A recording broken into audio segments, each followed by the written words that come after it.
As an अप्थल्मोलोजिस्ट र eye surgeon मैले ओपिडीमा बसेर बिरामीहरू चेक गर्दाखेरि जब मैले पेसेन्टहरूलाई ड्राई आइज भएको इन्काउन्टर गर्छु तब मैले जहिले नै एउटा क्वेसन सोध्ने गर्छु, मैले पानी कति खानुहुन्छ भनेर सोध्छु र त्यसपछि पेसेन्टले मलाई स्माइल गर्नुहुन्छ र मोस्ट कमन आन्सर भनेको खै पानी खान मन लाग्दैन, तिर्खा लाग्दैन, पानीको टेस्ट मन पर्दैन र जाडो महिना भइसकेको छ पानी नै खादिनँ म भनेर भन्नुहुन्छ। यसलाई चाहिँ अलिकति एड्रेस गरौँ है। हाम्रो बडी 70% पानीले बनाएको हुन्छ र आँखा त्योभन्दा नै बढी 90% आँखा खाली पानीले कम्पोज भएको हुन्छ।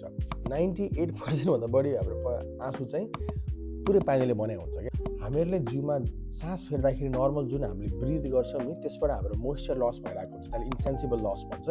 त्यो अराउन्ड 700 देखि 750 ml जतिको पानी त बोल्दा बोल्दै सास फेर्दा फेर्दै बाफबाट जान्छ।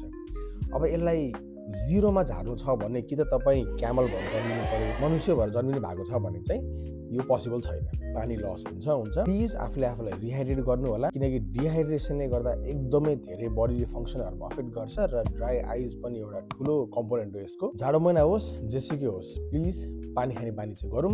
दिनमा please aim for about 3 litres per day होइन। इमेजिन गर्नु कि तपाईँको बडी एउटा फर्मुला 1 गाडी हो, F1 गाडी हो, ट्र्याकमा जान लागेको छ तर तपाईँसँग न त मोटर ओइल छ न फ्युल छ। इमेजिन गर्नु कसरी रन गर्छ होला इन्जिन, त्यस्तै हो। So please keep yourself rehydrated, don't give any such excuses, right? And follow me for more. Jai Nepal.